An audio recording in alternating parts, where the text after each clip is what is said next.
Edited is powered by vitamins and cuss words. Unfiltered conversations where your inner monologue finally gets a microphone, because this is Barely Edited, and it is absolutely not safe for speaker mode. And remember, rough drafts, go drink some water, take your vitamins, and say the quiet part loud this week, because life is always better barely edited. Listen at your own motherfucking risk. Welcome back to Barely Edited. My name is Bianca, and I'm here today with Sarah. Hey guys, and that's actually really good to know because I would have thought Bianca. Oh my god, really? Yep. We've had this discussion before. Okay. One of my best friends was here, and she's like, me and Bianca, and I said, bitch, Bianca. do you know my name?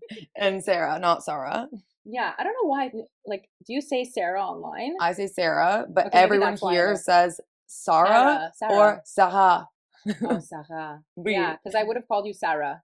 Yeah. Yeah. But I just respond to everything. Okay, can I ask you, why do you have an American accent? Everybody asks me this. I get so offended because, No. oh yeah, no, I do. It's a Valley Girl accent, which I really hope is not influencer vocal fry, which I fear it might be. But I think that the deep voice helps, you know?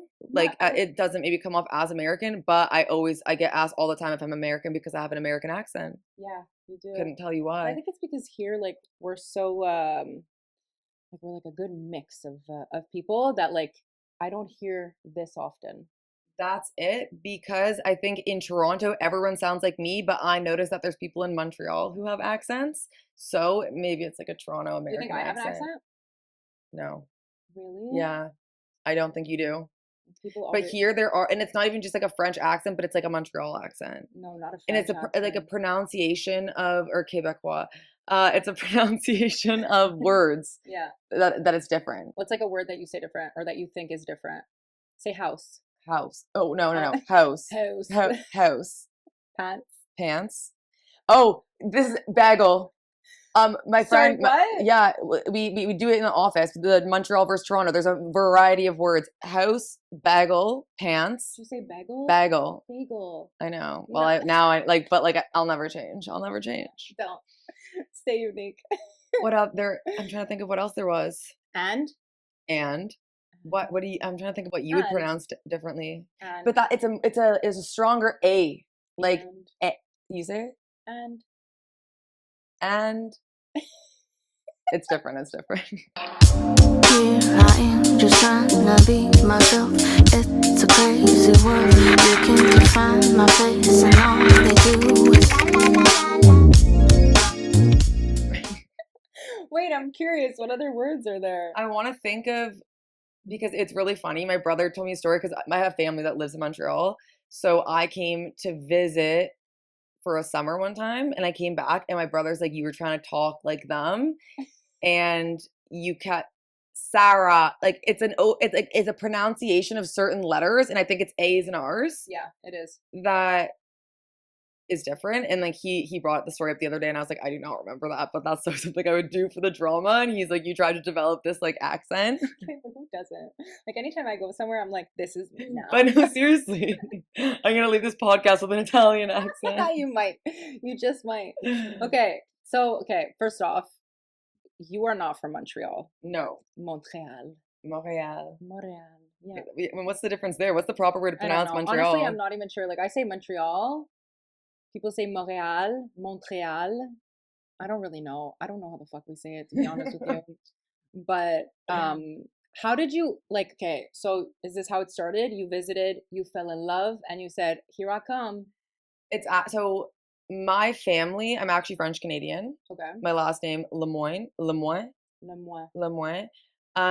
So my mom was born here. My grandmother lived here. I have family that still lives here, but my family up and moved to Ontario before I was born. So I had grown up coming here all the time, and then I came for Oshiega 2 years ago now, which just randomly I was like, oh, I'm gonna come for Osh, obviously, and then Oh, shit. and I was like, what? I was staying with my cousin, and I was like, I saw her apartment versus mine because Toronto rent is insane. And she was like, I paid $600, and it was the most beautiful apartment I'd ever seen. And I was like, I'm going to move to Montreal. And then I forgot about it.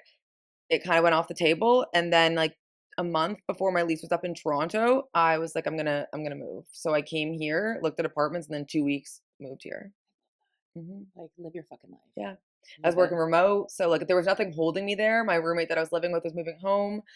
And I really didn't love, I always said I would never move to Toronto, and I did for work, quit that job. Common theme, I guess.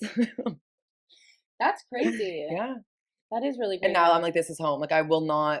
But both my parents, like, if you look at my ancestors, like, we're all from here. It's crazy. Like, my whole family tree, I downloaded Ancestry, and they live like right around the corner. Like, because you can see they're like, oh yeah, it was really interesting. Oh wow. And then my family was like some of the first to move to Ontario. Okay. I'm gonna stay. Your here. parents, your mom is still back there, brother. Yeah. Everyone. Okay. Mhm. And so, how are you liking Montreal?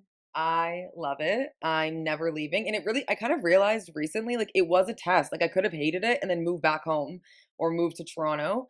But I really just fell in love with it. I think the first year I met so many great people. The job that I got, it was so meant to be that I was like, why would I ever leave? And now I don't know what's next. I'm not a 5-year planner. I'm a 3 to 6 month planner. This feels so much more like home, which everyone's always shocked. They're like, Toronto to Montreal. I'm like, hell yeah. I feel like people run out of here to go to But Toronto. see, unpopular opinion is that Montreal, not even unpopular, Montreal is better than Toronto. Anyone who comes to visit here walks away going, oh, I could so live here. I would want to move here. Okay, listen, in my defense, like the times that I have been to Toronto, I don't know, like I can't do it with the house, like that. I told you we rented a place in Oakville, and that was the only time that I was like, wow, what a nice place. Then as our budget got bigger, I was like, oh, let's dip our toe into downtown. One time we stayed in like that building next to where they do the basketball games. Okay. You know, was it a hotel? But I know I always get the two. No, it's like an enormous building. Is it the ice condos? Okay, abso-fucking-lutely not, because I stayed there once by literal accident. And when I tell you, was it a shit show? Airbnb, never heard the end of it. I was so afraid. Do you remember the ice condos? I put on all the clothes in my suitcase, I bought a blanket, wrapped myself in the blanket, and I just sat on the couch like that. I like cried, rocking myself back and forth until they found me a new apartment, because it was so disgusting. And there was just, I have a phobia of carpets. I've heard horror stories. Oh, they're worse. Oh, whatever my God. you heard, it's so much worse. But like fires, floods, like you said ice condos, and literally I got PTSD. Yeah. It was the worst. Well, now I'm trying to think of where. So you were staying by the basketball. Okay, the basketball stadium's Rogers. Yeah. The Rogers. Yeah, right there. There's like a huge building that has like the garage. Literally, you get spit and hit the stadium, and the places are like, wow, like gorgeous, all glass buildings. Like I felt like, oh my God, I was like, I would die to live here. Like it was so nice. And then after that, I was like, oh my God, I'm sure all the places in Toronto are like this, and they're not. They are not. They're so fucking small. It's like it's like, how many things can you pile on top of each other? And it's like, yeah, there's staircases and this, but it's like your room is here, and then the staircase is on your room, and then your kitchen is also there, your bathroom is also there, and it's like, how does anyone live here if they're not alone? It is so different. And like the amount when my friends from home see my apartment here. And it's expensive. Yeah. It's so expensive. What the fuck do you mean? Expensive. And I always actually go, like I'll go compare like what I'm paying in Montreal to Toronto to see what I can get. And it's just ridiculous. And the places people call Griffintown Toronto, which I do kind of think it's similar. Really? Because the places are all very tiny. They're cookie cutter. I guess, yeah. And they all look into each other. I got so lucky with my first ever apartment post grad was in the Well in Toronto, which is beautiful. It was spacious. There was nothing on the other side, so it looked off into the water. Beautiful. I got so lucky. And like that's why I can never go back to Toronto. It'll never be that experience again. I feel like I remember looking on TikTok and you were going through a situation of having to move and you couldn't find anything. Yes. So I was following your apartment tours. Yes, the apartment. And I always get comments like, dude, you moved all the time. But it does feel like I was moving. Moved like 6 times in a month. Maybe it was actually you that. I think it might have been, because I was like, damn, I think she moved I think I even told him, I was like, I think she moved like 5 times. That's so crazy. And what about you? So you're in the West Island? No. Oh, you're. Okay, so I grew up in Saint Laurent. Yeah. Moved to the West when I was like 10. Okay. Stayed in the West till I was like 23, 4 maybe, and then moved back to Saint Laurent. Now we're in Saint Laurent. I'm like 5 minutes away from here. I fucking love Saint Laurent because it's central to everything. Everything is 15 minutes away. Even if there's traffic, it's like 20 minutes. So it's perfect. I came to visit to like look at places 2 weeks before I needed to move. And I was like, surely I will find a place. One thing about me, like my living space is the most important thing to me. So my leasing agent definitely thought I was fucking insane. I was sending him spreadsheets and he's like, dude, you're renting. Like, but I need to live in a space that like makes me happy and that I'm very proud of. This, and that. And then I come and there's a beautiful apartment in Old Port. Mind you, also, like, I don't know any of the neighborhoods. I'm just kind of like shooting the shit. Like, I didn't want to live downtown, but I came to see this specific apartment in Montreal or in Old Port, 2 floors, like exposed brick, renovated, everything I wanted. And then I'm going to see it on the Sunday of my trip. And she's like, oh, it's been rented. So I'm like, Old Port, like that must have gone quick. and the whole 6-hour car ride, other reasons as well, bawled my eyes out the whole Oh my time. God, Like 'cause I you know were my on your family. way. No, Oh. I was on my way back, so I never even got to see the apartment because it was supposed to be. I was supposed to see it on the Sunday, then and I was ready to put in an offer. I still have the videos on my phone. I can look at it every once in a while. I'm like, because I reached back out because I was moving again at the same time, and I was like, is it available? Like it was beautiful, such a great price, like so spacious. So I think just the unfortunate part was that I didn't find anything that I was in love with. It was this building. I've also posted all my drama of living in the building. It was like a new build, so things are never smooth in those buildings. I ended up there. It was just for what I was paying. It's how they rip off the people who move from Toronto to Montreal. Can I ask how much we're paying? It was like all in $3,000 a month, and Hey, like that's still pretty expensive, eh? yeah, for how tiny it was. Oh Yeah.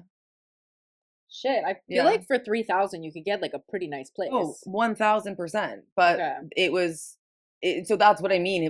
I was living there and I'm like, I'm being robbed. Right. Like Yeah. Okay. one after another. Like parking was I think $300 or $400, but not assigned. It's not included. Not included. Okay. The amenities obviously you can use them like half of the year. It was just like it was a beautiful building and that's how they get you. But the way it was run, and then I posted a TikTok one time, like just talking about my actual real experience, and like I got in trouble. So like yeah, like we parted ways. Yeah. Are you talking about? Is it the Yule? The finale. Oh, that's what it's called, the finale. Where is it? Bruce and Antoine and Mansfield. Huh? It's like a big building. It's like not huge, but 26 floors. Oh, no, I don't know. It's a new. So they reached out to you and they gave you shit. One of my friends, they reached out like oh, we saw Sarah's TikTok, and I'm like, I don't post thinking no one's, and it wasn't even like making things up or dragging them. It was a funny story because my friend's fridge broke, so they literally wheeled in a fridge, like a real like humongous fridge, and just plopped it in his unit, like because our fridges were in the wall, so like so that was the solution, and I thought it was funny, and I made a video about it, and then one time we didn't have water for like 24 hours. And I would have like a TikTok hater that was probably worked for the building. It would be like, it wasn't their fault, it was the city's. But I'm like, imagine going 24 hours without like. Okay, but what, you're allowed to. Yeah, it's your experience. What do you mean? Like I'm just so confused, and I'm like, yeah, like it sucks to like not have running water. I don't know. There was just like, that's not even a minor issue to me, but. The thing is, I would complain. I'm like, my heat's broken, my whatever. I complained. Guess what? Everything magically got fixed the next day. So I'm like, you For left. $3,000, I think that's you better. Oh, that was my complaint. I think is I had submitted so many like, please, this is broken. Like my door slats would like fall off and hit me in the face. And they never got fixed. And then finally I posted the video and everything was like, okay, when can we come fix this? And I was like, okay. Weird. So that's why I've moved so many times. So I moved, didn't love that place. I was really itching and like now I live in my dream apartment. Okay, tell us about the dream apartment. Because it took a couple Yeah. frogs to kiss before we honestly, yeah. So as I said, my space is so important. So again, they definitely thought I was insane. And Toronto doesn't have like a moving day like Montreal does. So that was also new to me where everyone moves July 1st, but I moved in February. Wait, is this like a real thing? What? Moving day? Hello? You live here. Yeah, no. You don't abide by it? I thought that this was Is I that thought it the was like only day we're allowed to move? I didn't know that. Are you Like, serious? I just thought that that's just like when we just coincidentally everybody decided they wanted to No, change their lives. There's like national, okay, well, clearly not national, but like provincial moving day, but no other province has it. Is But there like, do you get like a discount if you move on that day? 'Cause, maybe. like, I didn't know. I don't. Oh, Well, you get a okay. lot of free furniture if you drive around that day. Oh. Like the streets are full. Ah, But yeah, tips. there. Okay. Yeah. There's a full moving day. I didn't know that was a thing, so I didn't fall within that day. I moved in like the middle of the month in February, so like. So it felt like there was no apartments available, and then I would go see things, and I think because not my employment income's not sus, but like self-employment income people are always wary about. So I had signed like, and I thought a promise to lease, that's another thing about Montreal. So every time you want to put an application in for an apartment, you have to sign a promise to lease under my like, or what I thought was that you would sign it, and then if you're approved and like your credit score and everything's fine, proof of income, proof of employment, whatever, you would get it. And then she's like, actually, like we're gonna go with somebody else. So it was, I think, I could be wrong, I'm often wrong. If in Toronto, if you sign a promise to lease, it's just like it's a binding agreement between the two of you, and unless there's something so insane. Okay. But twice it happened to me. Oh no. Which I was like, she was like, oh, there's a couple that we decided to go with, and then So they promised to lease to a lot of people. so that's And what then it, they yeah, take their pick. Okay. and they take their Okay. pick. It's like dating. So exactly. So that was a shit show, and then I finally found. I went and saw like 15 units, and then also like just whether like being close to a metro, or I didn't know what I wanted. And then finally I went and saw this place, and I wanted to not seem too desperate, but then I was like, please, like I'll do anything. I literally had to send like pictures of my bank account, like because I was like, I'm not letting this one slide. And then luckily the owner of the company that I work at knew the landlord. And then even smaller story, the landlord grew up in Oakville, like a street away from, yeah, how insane is that? Okay, so then yeah, meant to be, got it, never looked back. Rough Drafts, I want to take a second to thank the sponsor for this video, Maison Tella. Maison Tella has given us an incredible studio to be able to work with. If you haven't heard of Maison Tella, they are a photo studio here in Ville Saint-Laurent, and they have multiple rooms for you to rent out to shoot your content, to shoot videos. It's an excellent space if you're looking for something, you know, maybe outside of the box. You want to try something a little different for a brand. If you want to take pictures and outside it's raining, they have such a variety of different rooms that you can work with, all different styles. Not only that, sometimes they even change the rooms themselves. So the decor might change, the furniture might change. Make sure that you follow them on Instagram so that you can always stay informed and see the different things that they have to offer. This is also one of the only studios that I personally know about that offers rentals for just an hour. I find them very, very affordable. The rooms are awesome. The staff here is great. So if you are looking to rent out a room, make sure that you use Lonely Girl 20 on your next booking so that you could save some money at checkout. Thank you so much, Maison Tella. We love you. When I bring guests on this podcast, people are always like, how do you like come up with your guests? And the reality of it is just like I'm chronically always fucking online. And if there's somebody that just gives me like a good vibe, and I remember when I saw you, and I even messaged you this, you gave me 90s vibes. Like you gave me this like nostalgia, like rom-com, like that is the best compliment. That is the best compliment I've ever received. That's exactly what you give me. And I remember, so like if I ask someone to be on the podcast, I'll try to be very like chill and just like stalk, you know, I'll stalk and I'll kind of see the vibes, and like sometimes I'll comment and I'll see how it goes and and like you just kept fucking popping up all over the place. And this is even before I knew anything about like what you did for work. And you just like gave me such a good like childhood vibes. I don't even know. I don't even know why the fuck. That is such a great compliment, and because I'm not chill, I like I'm not. No, but you know what? That's what I like about you. I feel like you are so chaotic. So my whole life is so chaotic. I love that, but it really gives like the beginning of a rom-com movie where the girl's just like, ooh, a little bit crazy. I love that. And then at the end of the movie, everything works out. That's you. That's you, Sarah. I swear to God. Manifesting. I don't even know how you came up with that, because like that is so. I love that, and that's how I look at my life sometimes. Though I am live your life like that. Like after I got that image of you, you know, like when you start following someone on TikTok, Yeah. TikTok's like, oh, do you Yeah, like them? yeah. Perfect. I'm going to show you everything. Your whole fucking For You page is just that person. So I have learned to embrace that. And I go, okay, take me for a fucking ride. Yeah. And then I learn your whole life, right? Because TikTok like will show you things you posted like last fucking I year. Because know. it's like chronological order. Who's that? No, it's literally, I know, because I'll see what people are liking, and I'm like, oh, didn't know that was still popping up, but I've got a lot on there, like, the Sometimes years. people like something, I'm like, how did you find that? Did you go search for it? And then I'm I like, oh no, know. it's probably just TikTok just like landing it on their For You page. So as we went, you know, more forward, I think I might have even found you definitely before the falling down the stairs, which I want to get to. I was gonna say I want to know what video. Yeah. Because when you voice noted me after you sent your first message, because that's the other thing. I'm so bad. This is, although I'm an influencer or I'm a content creator influencer and I work in social media, all my notifications are off. I do not look at my DMs. I do not look at my comments. Like, and it's not like, oh, like I get too like mental health and I'll get way too. Yeah. People are mean.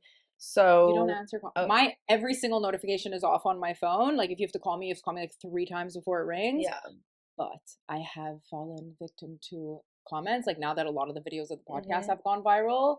Well, I like recently I stopped smoking for a couple of years.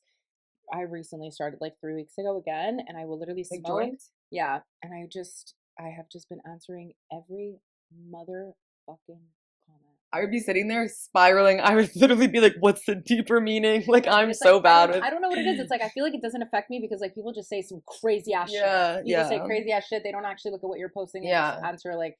Well, and that's what, like, the turning off the comments, it's because there's going to be always videos going viral in the background that, like, if I actually were to go look at the comments, it would be insane. So I'm just like, I don't even know what videos are doing well. Like, I see my 10 most recent videos or whatever it is, but, like, there's videos that are, like, that went viral that continue to blow up, but I won't go because there's always, it's like, that's why I actually don't enjoy having viral videos, is because the comment section always gets so out of hand. Yeah. And like I don't take anything offensively, but it's just like people are so...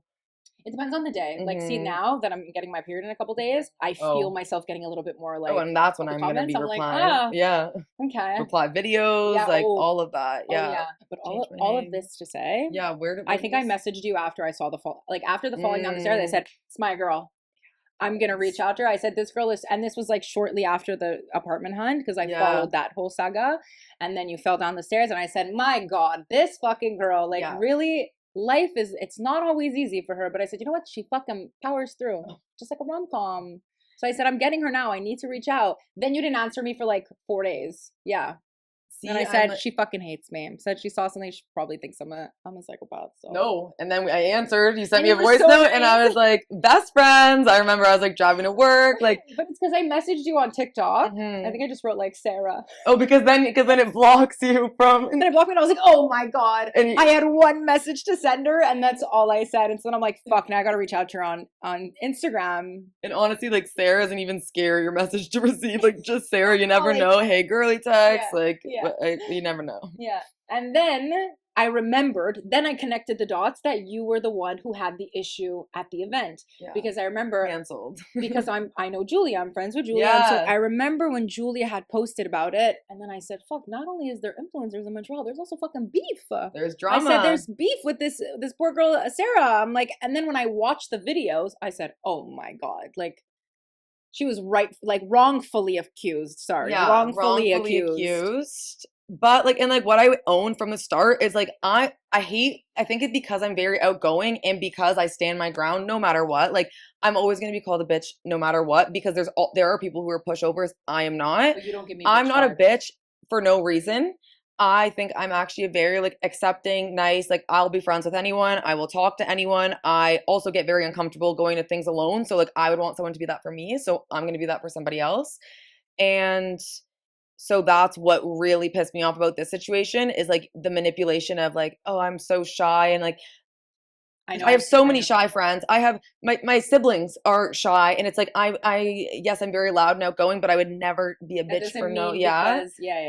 Okay, so we're gonna give a little bit of backstory of what happened. So I just remember seeing a video of, like, I'll be fully honest, I don't even know who the other influencer is. Never seen her. That was the first and last time I ever saw anything about her.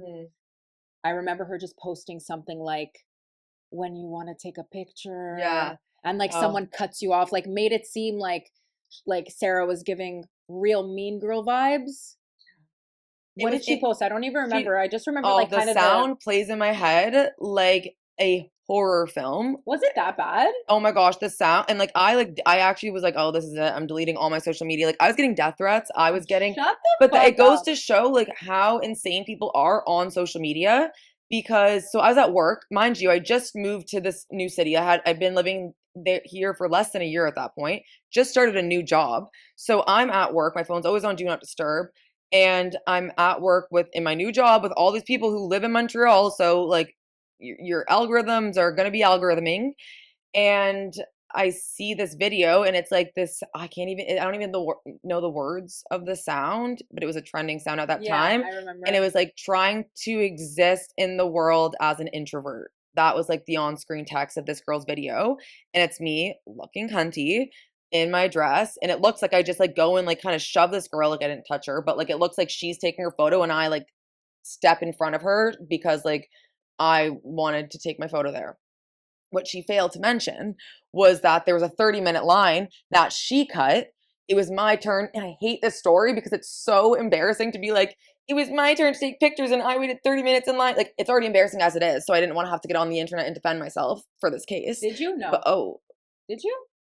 Yes, I wrote a diss track. Stop. Oh my gosh. I did not see this. Yeah. Oh yeah, it was big. Like it had like there was like Haley Bailey, the influencer. Stop. She mentioned you. No, she was like liking video. There was like so many verified like people. She was liking hers. No, my videos. Okay, yeah. We love you, Haley. Thank you, Haley. But like that's just a name that I saw that I was like, whoa, because I never go through my notifications. So, but then I'm seeing verified people because it's also connected to L'Oreal. So okay, it was a L'Oreal event, okay. Which was already my favorite brand to work with. Like I worked with them on so many campaigns. So I'm also just like, I'm not saying defamation, but like, okay, like that's enough to ruin like a relationship with a brand, Did it? I've worked with them since. So it's fine. You have? Yeah, okay. yeah. Okay. We love you also, yeah. L'Oreal. Okay. Yeah, love you so much. But yeah, so she makes this whole story up. I come on and I defend myself. I'm like, it was a bad day to lie because we're at an influencer event. Obviously, I have so many videos. I had videos of us waiting in line. I had videos of me taking a photo of my friend and then him stepping out and me stepping in. So like there was so much footage that I'm like, you cannot even lie about this. So I DM'd her because I knew what the like repercussions were going to be if I go and say my side of the story, which she also knew what was going to happen from her posting that video. She didn't care. She was liking fat shaming comments. She's so ugly. Oh yeah. This girl like, no, she didn't. Oh yeah. I tried to like be as respectful as possible because I'm also like, I don't need to be involved in this dumb drama to get views and to get engagement. For her, it was her top performing everything. So it was your her one hit wonder. My like body heat is rising again. Like it infuriates me so much because I'm also like, someone could have seen her video and then not seen mine. Yeah. So I jumped to my own defense after getting all my recent videos that I had posted like before this all happened, like getting comments like you're a fucking bitch, like all this stuff. Yeah. So I'm at work, my phone's blowing up because everyone's seeing it, and then I log on and I'm like, what the hell? My heart sinks, go through like all stages of grief, and I'm like, what is going on? And I knew exactly the girl that posted it because she cut the line, and I was like, what the fuck is wrong with people? So, and I knew that I was gonna give her like the cold shoulder because she just cut the line, so I knew exactly who it was. And then that's ballsy. Yeah, that's fucking ballsy of you. Like, especially at an influencer event where I feel like there's the most cameras possible capturing every single thing. And then obviously you knew the video. I mean, I'm sure you were hoping the video was going to get some traction, but what did you think was going to happen after when you obviously exposed the actual situation? Well, so I saw DM'd a lot her. of videos coming to your defense. Like I remember Julia posted a video, posted a story basically defending you, and then that's how I was just like, what the fuck? Yeah. So Julia, and then my friend Dara that I went with, like he also posted a video because he saw the whole situation for what it was, and then there was just a bunch of other people who were there who were like, I was there. There was a line like commenting photos of them waiting in the line, and I DM'd her saying, hey, I'm going to give you an opportunity to clear the air and take the video down, but I hope that you know, and it was a really nice message. I'm like, I would have invited you in my photo. Like, I'm not, like, I don't need a solo shot. I don't need anything. It was not about that in any way that you're making it out to be. And she was liking and engaging with comments, but wouldn't reply to my DM, like nothing. So I was like, okay, like, you want to play in the mud? We're going to get real fucking dirty. So I posted a video, but it was just a normal video explaining it. Obviously, everyone's like, what the fuck? They go to her account. She leaves the video up and turns off the comments. And I'm like, you're so sick in your head. If like this is, and and as someone who works in social media, that's no way to build community. You're getting views and engagement.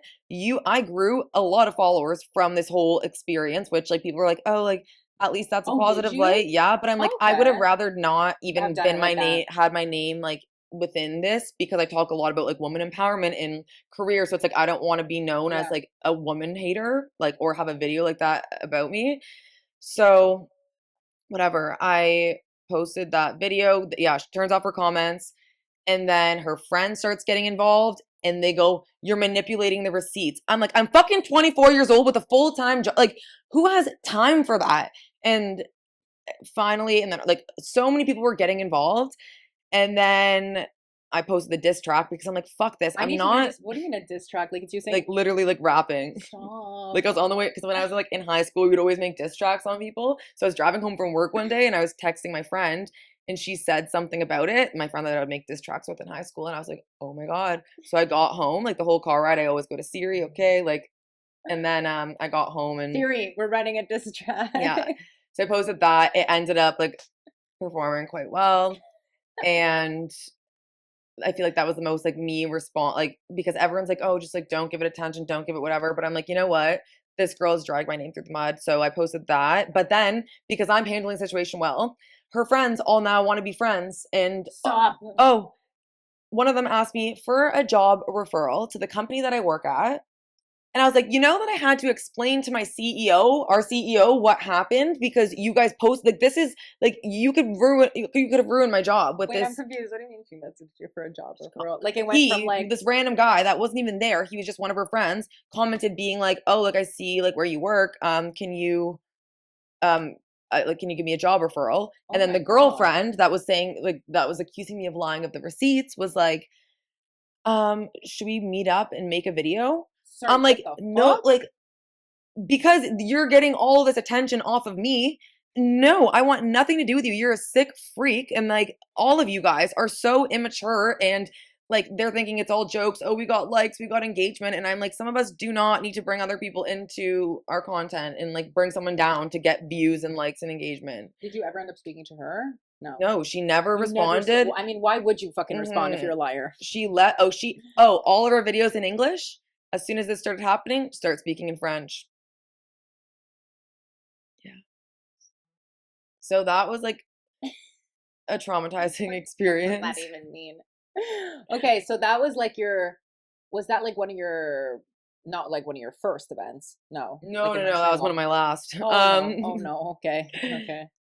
I had a great experience up until I actually have like videos on it. I find that the women in Montreal are very welcoming and accepting. Like I started going to events alone because I'm like, I need to meet friends. Mm-hmm. And every other event, I would meet so many women who, oh my gosh, I saw you just moved here. Come out with me. Come to my birthday. Come to this. Come to that. And like I made a video being like that. I would never go to events in Toronto alone because it's completely different. You know what? I have to say, like Montreal, there's definitely a lot of things that I don't love about Montreal, but like the girl community here. Hey, it's like, it's something else. Oh, yeah. Like, girls here are really nice. Really, really nice. Yeah. All my team at work, like, I consider them friends. They're, like, my coworkers, but, like, genuine people. Yeah. So I've had a great experience. That's why it kind of sucks that this happened. And now, like, for a long time, I did not go to any events. And then, like, now I'll go to smaller events or, like, if it's really, really, and not that it's gonna, like, it was a miscommunication, but it's just not worth the time and the energy sometimes that I'm like,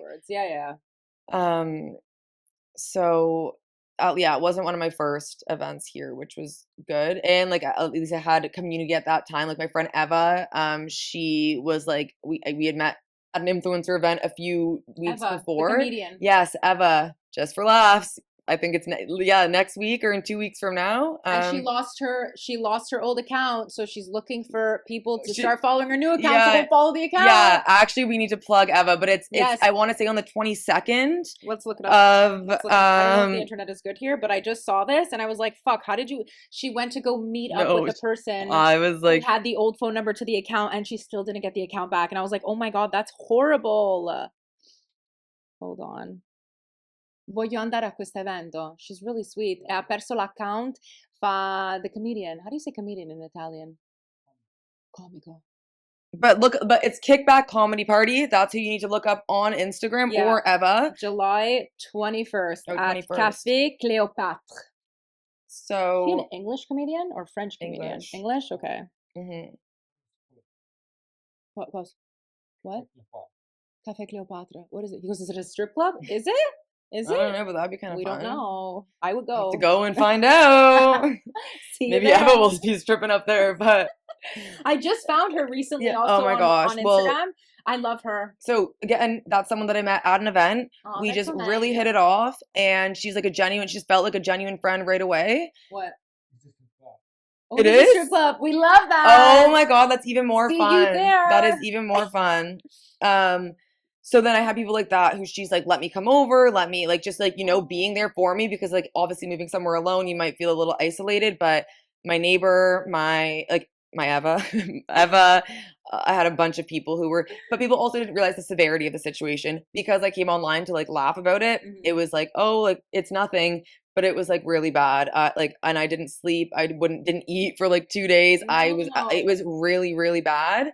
So I think that's the part that, like, some people got it and they were like, oh my gosh, this is terrible. But like there was like 6 million, 7 million, like a lot. Yeah. Like, because when I saw it and then like, not for nothing, if you go look at this video and then you even take 5 seconds to look at Sarah's content, there's like a very big disconnect, you know? And it's like, you're like, no, that's not the same person. Yeah. I'm sorry that happened to you. Character building gave us a really long story to talk about. Yeah. Okay, that's good. Has there ever been any other situations? Any other canceled situations? No, I'm trying to think. Yeah. I do get a lot, like, I'm a very opinionated person. So that's my thing. I'm always going to stay true to me and have my opinions. And that makes people really angry sometimes. But like, honestly, I'm fine with it. My mom always says, like, you're way too opinionated. And I'm like, I don't care, because it builds like who I am as a person. I take it as a compliment too, because I want to stand for something and I'm very passionate about what I do. And I think it's what brought me my audience. Like, quite honestly, everything I talk about, like career, relationships, dating, whatever it is, it's all things I'm very passionate about. And I can't stand someone who doesn't have opinions. So it goes both ways. So looking at your content, like, another thing that I really like is, okay, we're also very different in age. You're what? You're 23? 25. 25? Yeah. Okay. I don't know if you know how old I am. I don't, but tell me. I'm 33. That's not, like, so everyone who knows. Stefano, we were arguing the other day. He's like, you're almost 40. I went, how dare you say something like that? He's like, well, you know what I mean? I said, I don't know what you mean, actually, because I'm a baby. I'm like a newborn. Don't say I'm almost 40. So I thought that was a little crazy, but. Yeah, but 33 is not old. It's old. I mean, I'm more excited to be 30. You know what? 30 is a great time. And you look amazing. Oh, thanks. It's all the Botox that I'm getting tomorrow. Oh. Beautiful. I'm not even going to do it because, like, it's really, you can really see it now, but like 30 is nice. That's another thing about Montreal. The women here, beautiful. Oh my God, I know. Every time I hear someone's age, I am dumbfounded because I'm like, how? I know. Girls here, like. And you're the exact same. Oh, if you were to ask me, I literally, 25. Shut the fuck up. Yeah, you're beautiful. Stop. Thank you. And you're young looking. Thank you. And you're seeing me on my last day. I'm getting Botox tomorrow. So I'm like almost 4 months past Botox. Yeah. So it's like, it's a rough time right now. Appointment. Oh my God. Fuck no. No, literally there's nothing that will cancel that appointment tomorrow. Where do you go to get your Botox? In the West Island. Amanda Nurse Injector. I talk about her all the time. She's fucking phenomenal. She's a nurse. She like was a nurse first and then she got into like Botox and stuff like that. Beside the fact that she's like truly one of the sweetest people I've ever met in my life, she will never overdo. Okay. Because like I know a lot of people who are just like, yeah, inject away because they just want the money, you can go there and be like, inject everything, and she'll be like, abso-fucking-lutely Yeah, not. and that's important. She is so like, can you say like a conservative Botoxer? You know, like he's Yeah. like very like, she'll be like, if you don't like it, if you want more, come back in 2 weeks, no problem, we'll do more, but like I'm not gonna overdo it, you know. And she's just great. Like she'll tell you like you don't need that, or you know, have Because you? I think it's addictive. I think like Oh, it is? you get a blindness to it, because Yeah. even after I just went and had my appointment, like that was my like everything else was gone. So it was my first time getting it in 2 years, and it's like, oh, I want more. And then you start to get a blindness to it and whatever. So it's important to have an injector Yeah. like that. But you know what? Like I don't do Botox too much. I think we go like what, 4 times a year. Mhm. Yeah, which I think That's is why I'm not, curious to know when I'll go back and when I'll need to go back. because this is the first time you do it after 2 years. But Mhm. you're also still young. Like you know what? Like I started, I think I was 26 or 27 when I started. Like I find some people Yeah. don't realize that when you started at like 21, which like I don't know, a lot of girls started 21, your face is literally not even developed. Okay, so you don't even know what your adult face is gonna look like. You know, it's like girls who get their boobs done at like 21. Your boobs are not even fully fucking developed, my girl. What if they grow more? I've had Yeah. girls say like, I got my tits done at 21 and now I need to get them like reduced because they're fucking enormous. Really? Yeah, because your tits are gonna keep fucking growing. I like hope so. I didn't they know do. that. Yeah. Like Well, listen, at second 21, puberty. I had no tits. No fucking Okay, tits. but what about 25? Can I be Then hopeful? at 25, 26, 27, my tits fucking grew, but I also gained weight because your body will start to change Yeah, after that's true. 26. Girls, like 26, 27, 28 is when you start filling into your, and you can't do the like, oh, I need to lose like 10 pounds by tomorrow, and you starve yourself. That doesn't work after 27, unfortunately. It used to. It just doesn't after. The more you know. Then it's like after 28, you just breathe air and you just gain weight from the air. Ugh, I don't want to hear that. No, Part but I'm like not, but you yeah. start to fill into your body a Mhm. bit differently. So it's like if you have to get your tits done, just like wait till you're 28, because then you'll know what your actual body looks like for real. Exactly. And I think like social media does not help. Like you see everyone getting everything done, and it's like, yeah, there's an insecurity I had no idea that I had. Yeah. See, I don't know how girls like younger now. Like I have a 14-year-old sister, and I'm like, oh God, I don't know how you guys do it, because like I see how I fall when I start. Like I remember when there was like a whole phase like a couple months ago where everybody was doing like the top, the bleph. Oh yeah, yeah. And I was like, I need to do it also. I'm still, and yeah. everyone's like, what the fuck do you mean you have to do it? And I was like, and then I messaged like someone who I know who does it, and I sent them my picture thinking they would be like, no, you don't need it. And they're like, you're a perfect candidate. And I was like, Oh my God. And see how that's a bit of the issue as well. When like, you know what I mean? I was like, really? Cool. I was hoping you were yeah, that's like the saying no. last thing that I wanted or needed to hear. Yeah, It's like so you then don't you're book out of anger. insecure, Yeah. Then you're insecure, and then it's like you're like, oh, my nose could use a little this and this. But then I'm like, guys, everybody looks the same. Like now that we went to LA, I'm like, wow, everybody looks like siblings. Yeah.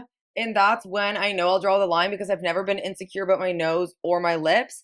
However, in recent years, it's like, oh, well, what if I got a nose job, just a little one, or what if I injected my lips? But I was like, no, because I've never been insecure about that, and I'm still not, but it was more just like because You have everyone big else lips, is though. doing it. Yeah, like I do have naturally big lips, but that's where I was like, that's when I know it's going to be a problem, is if I want to make changes to things that I've never had. So I got like, not my whole life, but like for a very long time, I've been insecure about like my eyes, and like especially this side of my face, which the Botox, and I got filler in my cheeks. I have very deep under eyes, and I also, under eye filler is really dangerous. So like they injected the cheek to like lift it. Yeah. I don't know if anyone else can notice it. I can, and like that's all that matters. It makes You me notice feel more what? that I got it. Like no one said anything like, oh, you look different, and but I can notice it. Like it used And to you be like so it or much. you I don't like love it? it. I love Okay. it. I think you look natural. Thank you. And that was the Yeah. goal. So it's a placebo in the fact that yes, I got something in my face and it's real and it's there, but just because I feel like I look better, I think I walk around more confident. Like, Oh, you know? for sure. I wanted to do my lips, then she's like, you have big lips. So I ended up doing a lip flip. How was it? I love the lip flip. I would Okay. recommend a lip flip to anybody who's thinking about doing filler, do a lip flip first, because it's so much nicer. Like I find, and it's not anything that you have to dissolve out of your lips. Oh, see, that's my next fear.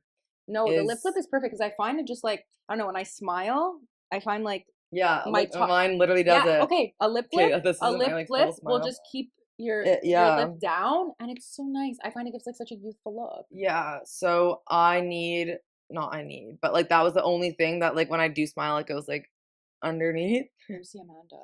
Yeah, She's so great. I will. It's a little bit far. Oh no, actually, she's right. She's not far from you at all from Oh, really? work. Yeah, it's not that far. Perfect. Like it's close to the You can 40. stop by, yeah. Yeah. Rough drafts. I'm going to tell you about my favorite girl, Amanda Nurse Injector. If you do not know who she is, first off, do you live under a rock? Because what do you mean you don't know who she is? Amanda Nurse Injector is obviously an injector. Okay, so she is responsible for my Botox. She is responsible for my lip flip. She is responsible for just all around giving me so much confidence. Okay, I'm not going to sit here and say that I was not a confident person before, but I would be lying if I told you that everything that Amanda has given me in these years and all the suggestions and all of the things that she has, recommended or even not recommended have given me so much confidence. Amanda will never exaggerate. She will never give you something that you don't need. Hell, if you go to her and you tell her that you want something that she thinks you don't need, she won't even do it for you. So, Amanda, I love you. You are amazing. Thank you for always making me feel so beautiful every single time I leave your chair.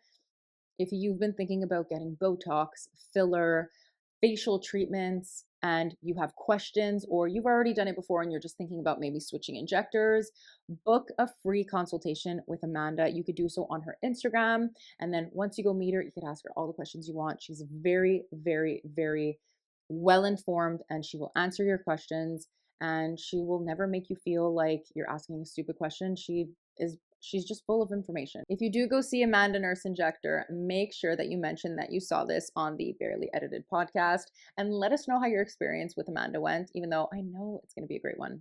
And then I moved in with a man. But no, I just saw you. Oh, but yeah, it's my gay roommate.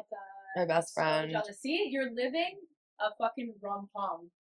Yeah. And even like this guy that I'm like seeing now, like everything open. I think that's it. Is like I like not a I guess a kind of a heightened sense of self-importance, I think is the word. But like I look at my life as a movie. Everything bad, I got rear-ended like on Saturday. So much happened that weekend that I forgot that it even happened. It was such a like, oh, okay, life goes on. Okay, wait, I want to talk about that also. Okay. Are we still filming? See, this is way better than, like I feel like it just like it flows naturally. What? Without having a million questions back yeah. to back? Yeah. That or was like the a worst. topic of the podcast, Yeah, no, I don't like that either. Also, because like I have such bad ADD, I love when people jump from topic to topic in episodes. Yeah, and then I forget like where we even started. Yep. Okay. Nepo baby allegations. Yes. Tell me. So I moved to Montreal and then I quit my full-time job and I was like, I'm going to be self-employed. I'm taking the risk on myself. Like I'm very career focused. So what happened is I'm always pouring so much into companies, but then I asked for a promotion or a raise and it's suddenly like, nope. So I just said, fuck it. It was a bit like not a huge risk. I'm also what we were just talking about is like I have a scarce mindset. I didn't grow up in a family of like self-employed people or anything like that. So it was always like never quit a job without another job lined up. Self-employment wasn't a thing. So I was really freaking out, but I'm a middle child and I'm a Taurus and everyone told me not to. And I was like, fuck it, I'm doing it. So I quit my job and I make influencer money. And then I was going to start taking on freelance clients because I had worked with brands in the past to do social media management. And I was like fun employed for 2 months. And then the owner of a company, long story, I went on a first date when I first moved to Montreal and we got along fine, but it didn't ever go anywhere. We never talked again. And then 8 months later, I get a call from the owner of a company being like, oh my God, like, he didn't say, oh my God, but he was like, hey, like it's blank from blank company. You went on a date with name drop and I'm on Instagram trying to look up the name because when I first moved to Montreal, I went on so many first dates, but this was so long ago. Like, so I'm like he's telling a whole story and I'm stuck on like, who the fuck is that? So after he's like talking I was like, can you say the name again? And basically lists out my dream opportunity that I was like, okay, this is a psychopath who found my social media and is like pranking me or is like luring me in to like, I'm dead. You're like, but I'm going to go anyway. Yeah. Because I had just said my dream is, and I listed out what my dream was, and then that's what this opportunity was. So it was just like weird that you are listing out my dream opportunity. And I had seen the store in the mall before, and I like looked it up, and based on their social media, I was like, I don't know. But then I went to the website and was like, okay, you guys actually have great things, but none of it is marketed. So yeah, like I definitely think I could help. Still don't know if this is real. But how did we connect the dots here? Like, how was it? Oh, you went on a Oh date. I'm yeah. gonna hire you. See, Like, that's like, so went on a date, and then at that time I was telling the guy, because like that's when I started to not love my full-time job. I was like, oh yeah, like I think I'm gonna quit my job soon, but I don't really know what I'm gonna do. And then I posted a lot on LinkedIn at that time for my old job. So I had all these videos of like marketing idea or marketing moves I'd make if I worked at this brand, at this brand. okay, So cool. the owner has a kid that's like in and around my age. So the guy I went on a date with, I guess like they had maybe talked about me, or like the son saw me and then realized that me and the guy I went on a date with were mutuals. So then he's like, how do you know her? And somehow I got put in front of the owner. He was like, yeah, I love those videos. Like, I think that you could help us. And then I was like, no, I just quit my full-time job. I'm not accepting a full-time job. Like, I'll take you guys on as a freelance client. So we like kind of negotiated back and forth. And oh, I went to the office, but it's in Saint Laurent. I had just moved to Montreal basically. So I'm like, what is this place 40 minutes away that like it's all industrial, like perfect place to kidnap somebody? I'm freaking out. I'm sending my mom my location. Now she has my location because I'm like, this is it for me. And because he called me off his personal phone, no work email, nothing. So I actually was like shitting myself before I love going. that you went though. I love that you went. Yeah. That's like really like rom-com. See? And I really sat there like, oh my God, like this could be it. Or this could be it. Or this could be it, or this could be it. Yeah. And I went, and then it's kind of, we laugh now. Like the owner tells a story, like any chance he can get, because he was like, I can't believe you had all these thoughts. So anyways, long story short, I didn't know him at all. He had found me through social media, but because it's an unconventional way to hire someone, and people aren't you're used to like a very traditional where you like or way of applying to jobs, you interview, but that wasn't necessarily the scenario for me, which I do think is going to become a lot more common. Like I always preach about personal brands 100%. because I have brands reach out to me all the time. Like I know the job market's fucked and it's going to sound very out of touch, but it's like when I have this whole portfolio, I always have people reaching out. So I think it's so important. But then it started turning into like, oh, she's a nepo hire, and like and then I caught wind of this, and I was offended because I'm like, oh, like at first I was offended because it's like, why are you wow, offended, I work so hard. Yeah, I get it. And then to just be, and I was like, it's because I'm a woman, and like I knew you always are scared of like rumors flying or whatever. And then I sat there and I was like, that's actually a big fucking compliment. Like the fact that I moved here, I'm not from here. I knew nobody, and I am getting nepo hire allegations. I'll take it. Yeah. And it's an old, like it was from when I first, like the people that had been going on about that aren't there anymore, and like now I've joked about it at work, so it's no longer the elephant in the room. But it was like, wow, people really do talk. Oh yeah, I feel like people invent all kinds of shit, especially if it like doesn't make sense in their like small mind. Yeah. And that's just what it was. And I'm like, you can go actually look, I post my whole life online. You can see the process of me being like, I get this call from a random man, and like it goes to like the next step and the next step, like literally me getting offered the job, being like, what do I do? And the comments are like, take it. Oh, and like, that's so nice that you even have it documented. That's that's my favorite part. I love that. That's like a whole digital diary. From being in debt, like all the way back in when I graduated university, and I had a series paying off my credit card bill before I graduated. How am I going to get a job? So like I have all of these like key moments documented in my life, which I really appreciate, like, because we don't keep diaries anymore. We keep digital diaries. Because I think my whole I want to be like, I'm the same as any other woman, but I think what you normally see online is someone who did have a connection or did come from money. And I'm not saying that I was hard done by. Like my family was completely fine, but it's not like I'm been entirely self-supported. So, hey, but it's not a small thing to, like, I think I'm a pretty bad bitch, but like the idea of moving somewhere and just kind of leaving everything behind and starting new, that's scary. Yeah. That's not something that just like any random person can do. Yeah. They can, but like they won't. People won't. Yeah, but that's crazy. It's I'm so glad I did it. It like changed my, because then I would have never gotten this job, which became the biggest part of my life. Like I've dedicated way too much of my life to no, I don't want to say too much of my life. Like I love the company that I work at, and like it's so, it feels like my own company. I was saying that earlier. Like I'm so committed to it that it's become a lot of my life. And I don't know, like I can't picture if I'd never moved. Like if I was Yeah. still in Toronto, I wouldn't be here.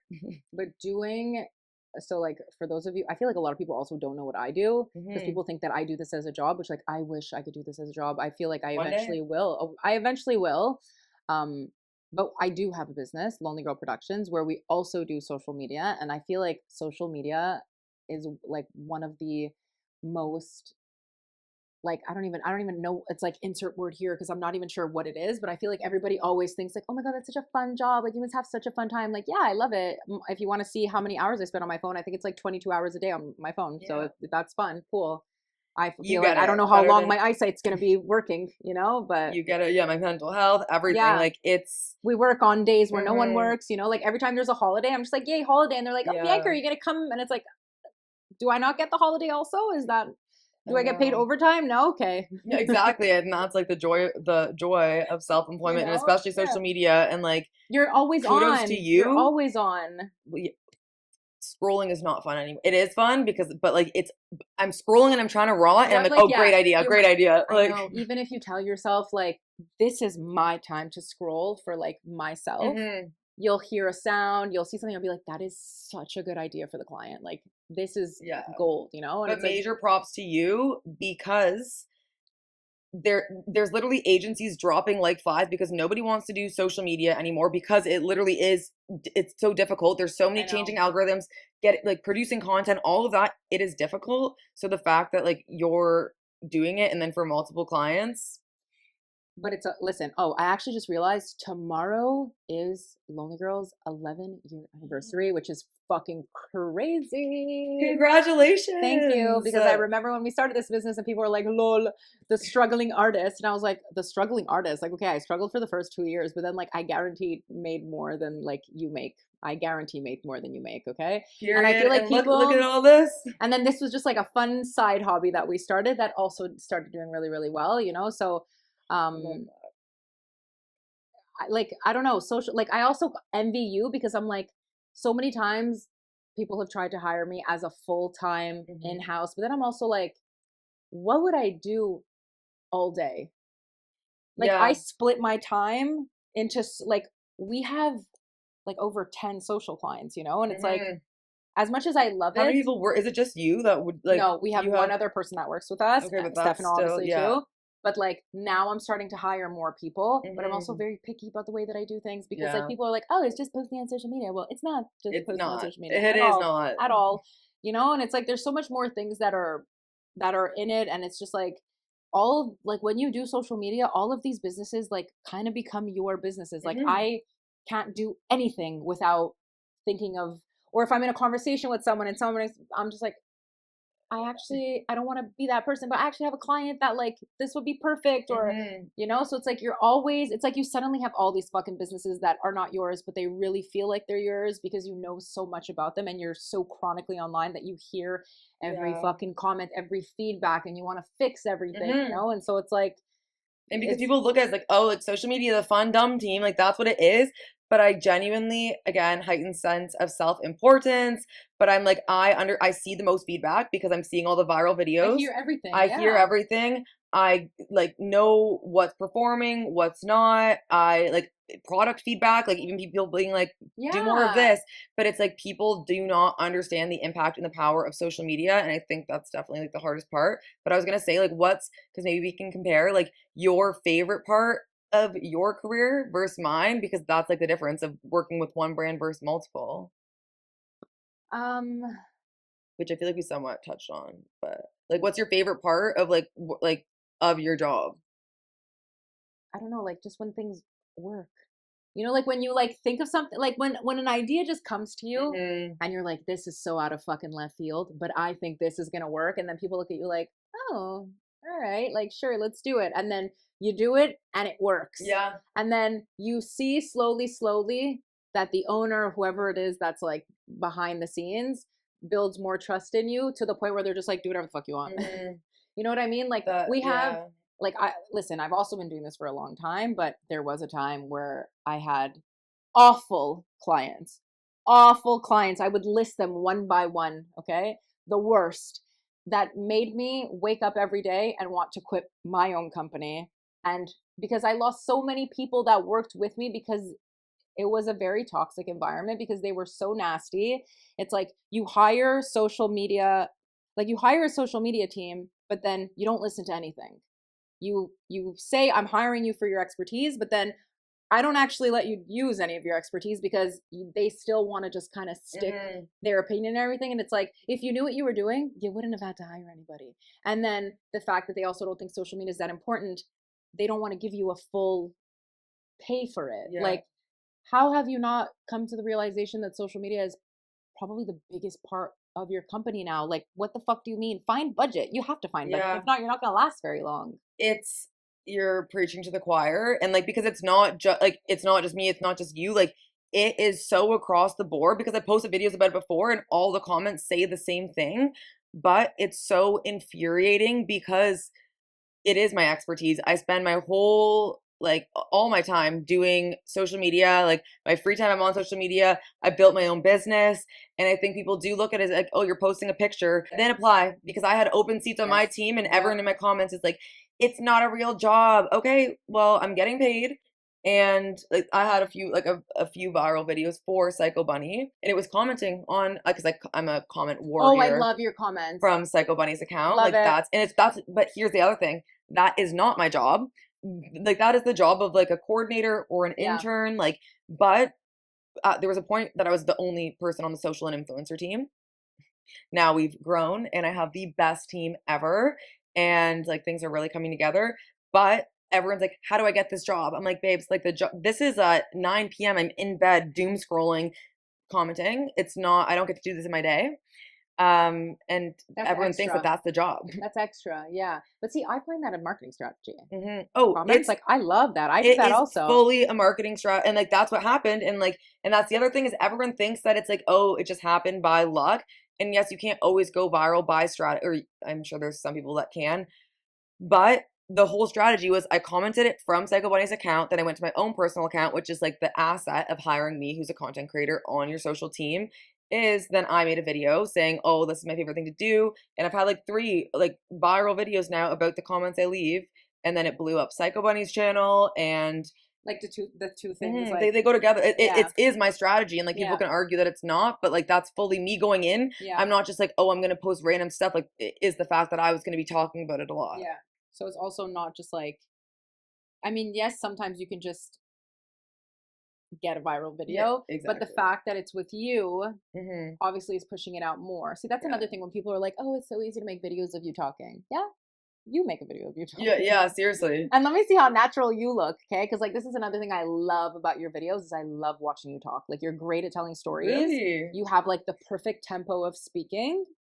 Yeah. Thank you. You don't talk too slow. You don't talk too fast. Your pauses are good. Like the editing, everything is like your content is very easily digestible. Thank you. Yeah. I Very, very really good. edit them down because I'm a talker and I love to go on tangents. But you know what? That's also what works good because I'm Mhm. also a talker and people like I feel like people think that I just turn on my camera and I just and then no.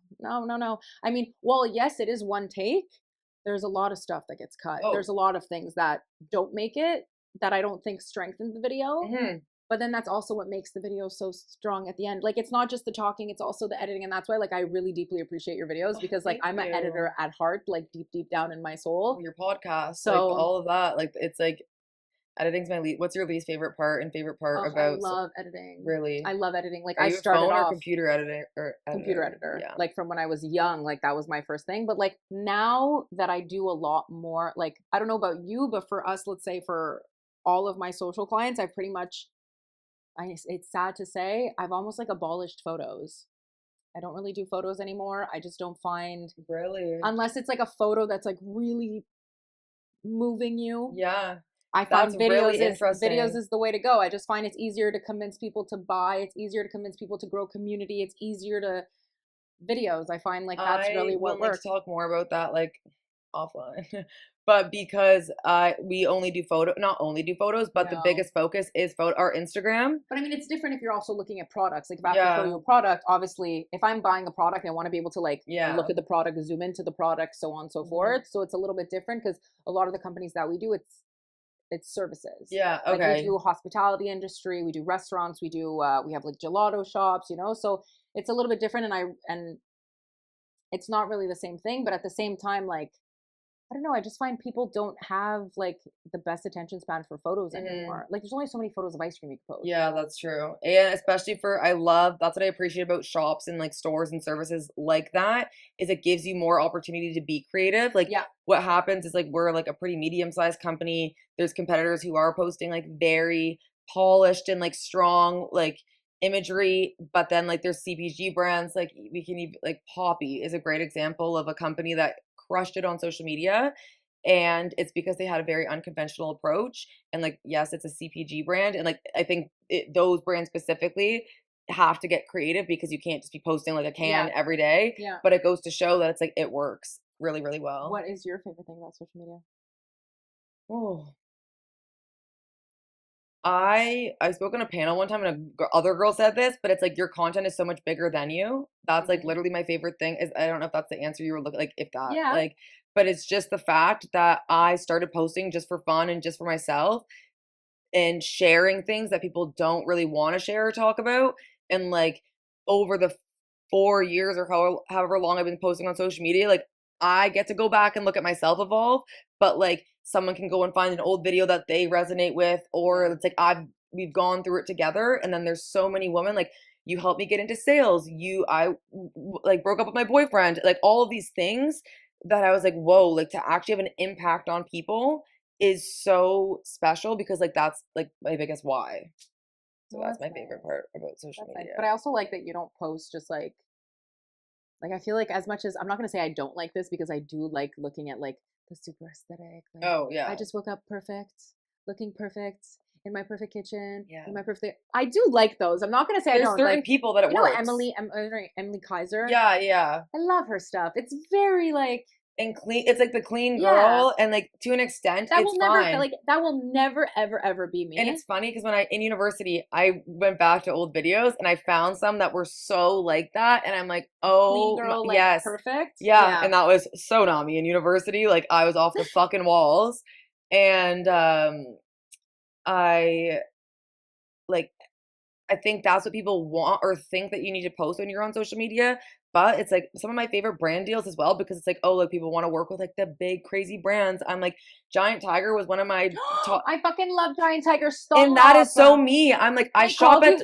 It was and it performed well organically. My our partnership, Oh my because God, it's so real. I love Giant Tiger. I love Giant Tiger. I love like I'm such a deal hunter. I thrift a lot. I'm a cheapo. It's like the video we were talking about where I like of what I will spend my money on. Like there's certain things that I'll splurge on, but a lot. I'm a Dollarama. But she drives a Bronco.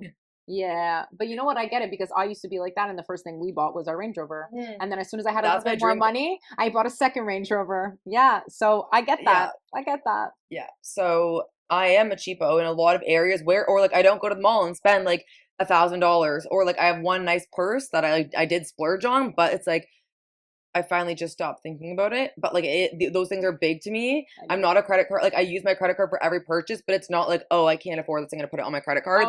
I am very conscious of my money and like living within my means and all of that. Like that my biggest I was in debt once upon a time, and I think that's probably why. And my parents really instilled it in me.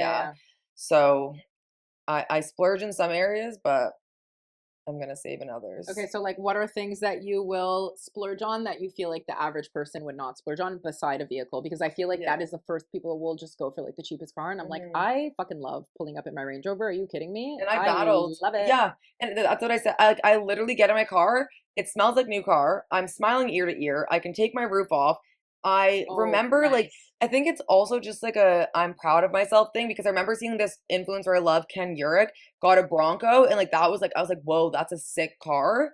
And then I like had looked at the price of it or whatever, and I was like, one day I do want that car, and then suddenly like 2 years later or whatever it was, I realized like I was in the position to be able to get it. So like that's that aside, but rent is a big one. A lot of people would rather just live in, or like it's comfortable, it's great, it's one bedroom or a studio. No, I will splurge on rent. I love my space. It's so important to me. I need a lot of it. So I get that's that. eating out, Uber Eats. Oh, I know. do not grocery shop. I do not cook. And that's another people, it's so like controversial, but I work 2 jobs. I literally sometimes leave my house at 7 and I will get home at 7 p.m. and then go to my office at home and work until 11 or 12. Say less. I get it. People make fun of me. Like I made a video about this where I said when I'm like a bit older, I want nannies, I want a chef, like, and people are like, you are useless as a woman. Oh, really? Because I Oh, have don't even get me I have so many other started. talents. Why? Oh, but if a man did it, No, but listen, in our relationship, Stefano cooks. And thank God, because period. he is great at cooking. He's from Italy. It's like having an Italian chef from Italy all You the time. got So one. who's really losing out here? Huh? Okay? It's better that Stefano cooks. Yeah. He's great at it. He's so much better at it than I am. It's not that I can't cook, but I don't want to. I don't want I to. don't have 5 hours to cook. And I want to live a comfortable life and I want to eat a comfortable meal. I want to eat something that's good. Yeah. And Seb and I, my roommate for the month, we're talking about it because we're like, we need to struggle a little bit more every night. We're like ordering exactly what we want. Like we splurge on It's like ourselves having a all the private chef. time. Like Yeah. that's how I look at it. I'm just like, what's on the menu tonight? I look at it as like I have an infinite menu, especially being in Montreal. I can order from any country I want, really, because there's so much selection. Yeah, and I find that so beautiful. it is, but I'm not a food snob and I'm not a foodie. So it's like, yeah, like Lulu's pasta bar. Stop it. Me and Lulu's, that's Hang Time Pizza. Me, Lulu's, and Hang Time Pizza, they're right beside each other, like that. I wanted to order from this Lulu's place, but I obviously have to be very careful because we have like our Italian man over here. Oh, and yeah, so I was seriously. like, I don't know if we can. He's hardcore. hardcore. It looks good though. It is, but that's again, I'm not picky about food, so it's a good pasta. And I was like, this is great. I order it like sometimes 2-3 times a week. I have a cafeteria at work as well, so that's why like I get a lot of my meals covered. Okay.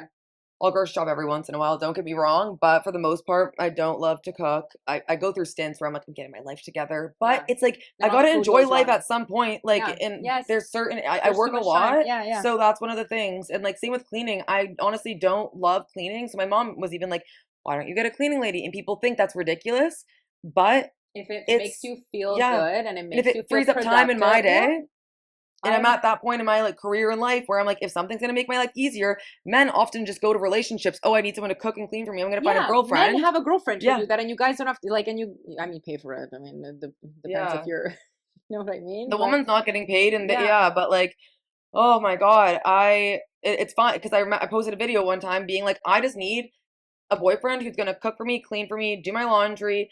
And someone goes, so you need an assistant. And I'm like, so when it's a woman, it's called a wife. And when it's a man, it's called an assistant? That's true. Pardon the fuck me? Yeah, like that's true. Yeah. No, honestly, Steph, love you. Cause like he is so good. No, but even today I was like running around, dealing with a million different things. And I was like, do you mind like doing the laundry, doing this, doing that? And it's like, I went and you did everything. And you just feel like, I'm so happy I could throw up. Yeah. Yeah. And that's how it should be. And it's nice to have those, but like I'm not someone who's like, although I say like, oh, I should just get a boyfriend that does those things, like I'm like I couldn't because he'd probably drive me insane.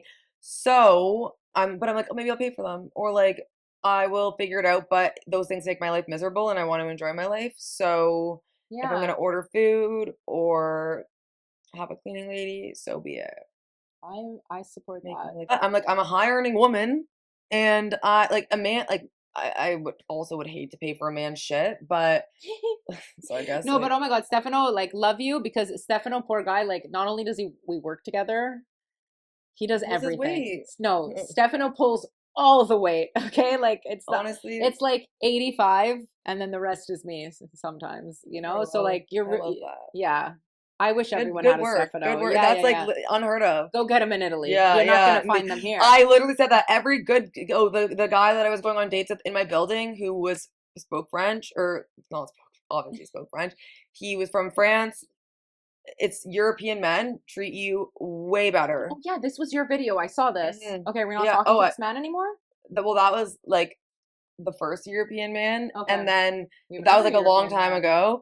And like now this is like very new because for a long time I was anti-dating. Like I was like, no relationships. And that's actually how a lot of my platform started, is because I got cheated on. And then I posted the video of me being like, I just got cheated on. And then I started being like, okay, I'm gonna be single and happy. And I made a lot of content about like learning to be alone because I was a serial dater. And then everybody came for you. Yeah. Yeah. So Usually how it works. yeah. When you don't want to date, oops, they're Yeah. everywhere. But then I've been single for 3 years, and I've been really focused on, because I wasn't confident. I like wasn't who I was 3 years ago. Like I was like, I'm gonna marry rich. I don't want to work. I was a completely, maybe like 4-ish years ago, especially my last year of university.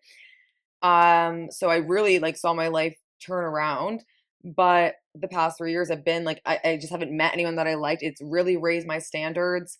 I really care about things that I used to not care about. So I've gone on many, many dates. Some of them 1 date, some like 3. And then this one guy that I was going out with only spoke French and I only spoke English. I told him I loved him on the first date. Yeah. Like you said, je t'aime? Je t'aime, No. because, and I was What talking did you about the think it food. meant? I was saying like je t'aime the food. I'm dead. And then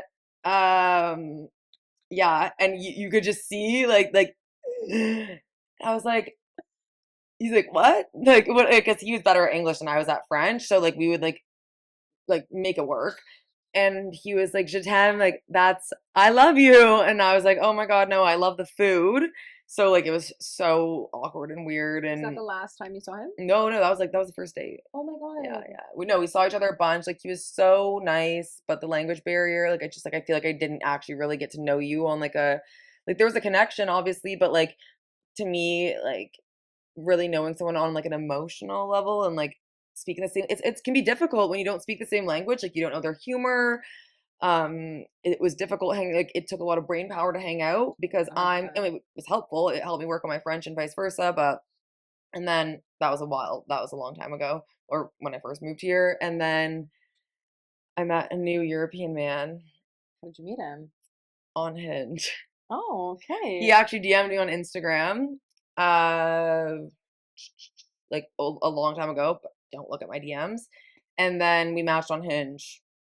So like it was kind of like meant to be. I don't answer my phone, so like he actually said, because it took me 2 weeks to get back to the message.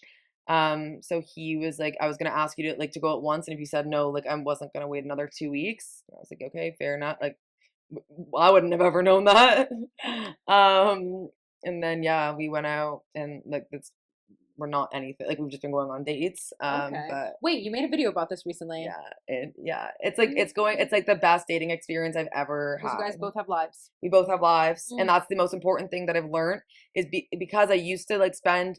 I'm very independent, but like I never had, like back then I was a student, so it's like I didn't have like responsibilities really. So you were very like codependent in a way, but I still love my independence, and then it would drive me crazy. So it's like I'm living my own life. I travel so much for work. He works, like he's got his own life. I've got mine. So it's like not like we're texting all the time. We're like that. Like I went on a date with a guy, I didn't answer within 6 hours after a first date. This was a few weeks ago.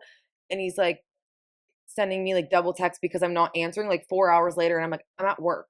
Like, and you're giving me anxiety. Yeah. So I was like, no, I'm sorry. I can't go out with you again.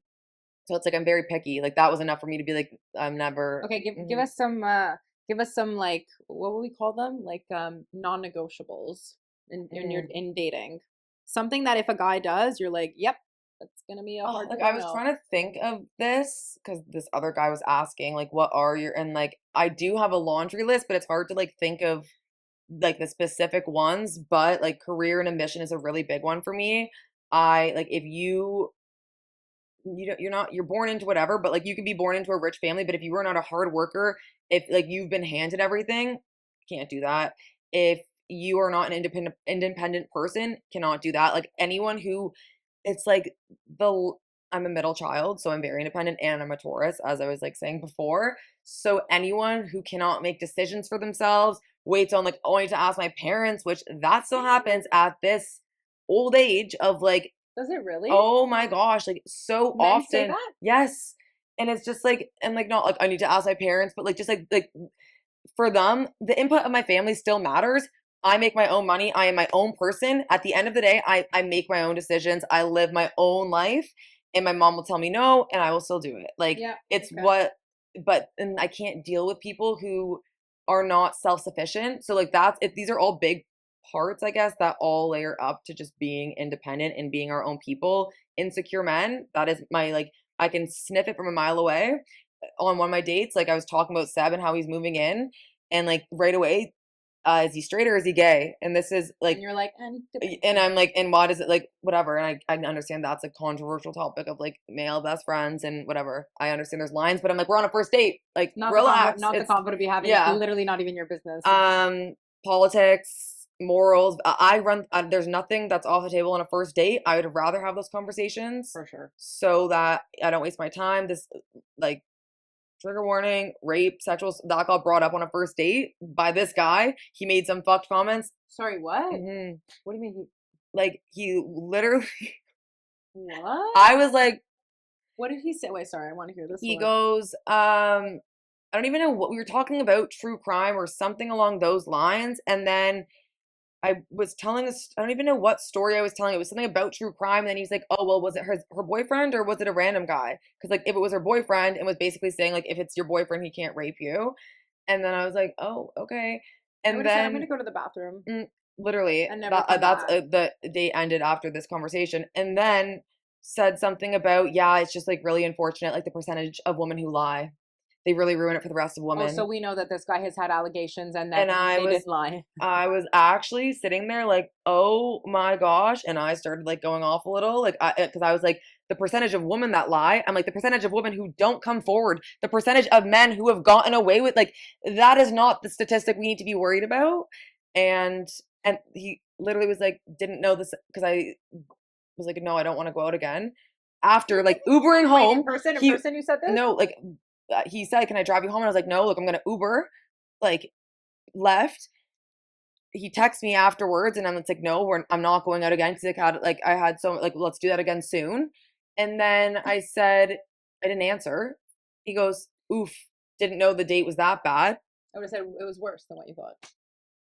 Whatever you thought it was worse. Yeah, double it, quadruple it. But that's what my issue is with dating, is that I'm like, I know that he was out there thinking it was a great first date because I'm a social person. I can make conversation with anyone, but I was sitting there the whole time, like, pulling out my hair. And that's the thing back then, like, because he had a good job, he drove a nice car, like, blah, blah, blah. Back in the day, I would have been like, oh, you would have been perfect. Yeah, and I get that. Even if I didn't like really like him, I would have gone out. But this time around, I was like, oh, I'm not wasting my time. So okay, but I also think that's because, like, you've done so much stuff by yourself. Like, I think it's also just growth. I think when you leave your home, like, all of the things that you've done are things that put people under so much stress, and the fact that you've come out positive out of all these situations. I mean, listen, not to say there wasn't some hiccups or some falling down the stairs along the road. Oh yeah, okay? A lot of those. Yeah, how did you fall down? Like, what happened there? So it's at my favorite bar ever, and it's called Cherries. It's in Toronto, and it's like one of the few things that I miss about Toronto. And I would go there all the time because I lived right beside it. It's funny because everyone thinks this was like an end of night activity. This was like when we got there. Oh. I was walking down the stairs. I'm going to show you. I need to find the video of the other girl doing it that she went viral, like 4 million views. I'm like, look at this girl down the same stairs. Oh. Like, so you take the first step, missed every single step after, literally somersaulting down the stairs. I'm not holding on to the railing. I'm not holding on to anything. I literally could not walk. I hit my head. My whole leg was bruised. The whole bar, silent. I have no idea what's going on. I just hope that I was dead at that point. I have no idea what's going on because I'm like I'm downstairs, so I don't know that the whole bar went silent. My friend, because our booth is looking over the stairwell, he looks down, he sees me on the ground, and he's like, "Oh my god!" No video? No. So I asked them for. I think someone was saying they wouldn't give it to me because they don't want to get sued. Because there's a lot of other people who have, it's called the Cherry Stairs. Like, a lot of people have fallen down them. Mm-hmm. So I was like, I'm not gonna sue. Like I'm literally You just I'm want a to come TikToker. Yeah, literally. I'm like I've been telling everyone about this You're like, I fall. love this place. Yeah. Oh yeah. I'm like I would never. If I would never. I would not risk not being able to come back here. That's so good. And then all the comments on the video were like I was there, like, cause then there's a booth right at the top of the stairs, so they're like, I was the booth sitting there, cause then I was like, that table got the best view, No. like, flipped. I said, my call my mom the next day, and I'm like, you've never seen someone fall down the stairs like that, like, it was not some willy-nilly, like, I made a scene, and then I stayed, like, my legs were bleeding. Did you get up and then just walk back up? Yeah. Oh, yeah. Good, as you should. Yeah. Did they clap when you got upstairs? No, and no one even offered a helping hand to help me up. And like also it smells so bad down there. It's like the dirtiest bathroom. But like I was going down with my friend Lexi, and she was behind me, so she saw the whole thing happen. But she was like, I think the most shocking part is like everyone just kind of like looked. That's horrible. Probably because they didn't want you to feel bad. Like, because Oh, and I'm drama. You know what? Yeah, if somebody falls and you go help them, people are like, don't touch me. Yeah, You know, like, would it have been better? Maybe not. Like, but Everybody like also went, me, oh, I was like, are you okay? oh, like I felt like I was falling for like 60 seconds, like, and I was like, because I'm like trying not to like be. Oh my god, it was awful. No. Like I woke up in so much pain, and like I literally was like, oh my god, I might have to go get an X-ray. Like I had late checkout for my hotel, thank God, because I was staying downtown. And I used that late checkout, and then I had to like go sit at my grandma's house, and like I couldn't tell her what had just happened. So No. Great. Okay, wait. Then you mentioned something about a lawsuit? oh yeah. Tell us So about your it's lawsuit. contradictory. Like they think that like this isn't great following the Cherry story, but it was actually when I was in grade 8. So this is where I don't owe a lot of my success to it, but it paid for my whole university. So where I always say that I am different, or where I was very fortunate, but also unfortunate, is that I had something that paid for my whole like not my whole university, but paid for most of it. And then that's why I graduated with debt. I was responsible for the remainder. So it was grade 8, and I was walking through the portable. Do you guys have portables here? Like metal container classrooms outside? Sorry, what? Oh my gosh, I should know what it is in French. Okay. Not that I know of. I don't think so. They're like little metal classrooms that are outside because there's not enough classrooms inside the school. So I was in one of those. It was in French class, actually. Fun fact, I went to French immersion for 10 years, but I just don't tell people that because it's really embarrassing. Because my follow-up question is going to be about Quebec. Yeah. The Quebec. Okay, go. So I was walking through the door. The door slams on me because it was broken. My foot got caught under this metal door. I took a step forward and I ruptured my Achilles. The door sliced through the whole back of my, like, I have like a scar all down the back here, but they didn't realize that I kept walking because you're in shock. Shut up. It's like the most, I didn't know, it's like the main tendon in your body. Yeah, so.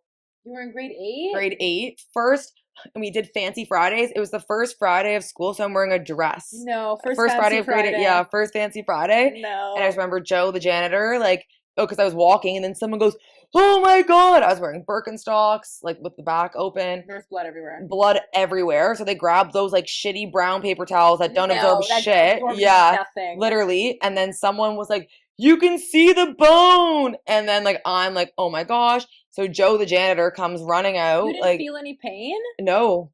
Like, at first, no. And because I was in such and then shock. You saw it, and then yeah. So then he throws me over his shoulder, runs. So my Fancy Fridays, like, dress, and I have whole ass like booty, face down, ass up, Achilles. It was torn. a real Fancy Friday. Yeah. For everyone else, maybe not for Sarah. And they put me in like the office room, and I was like a drama child. Like I'd always be like, I'm sick, or like I hurt myself. So like I was like, fuck, no, this is real. And they left me. I'm pouring out blood. My mom's at work.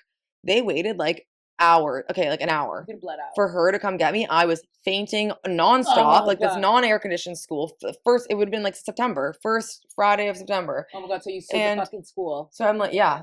Okay, I forgot. That's what I'm telling. I'm like getting so in depth into the story.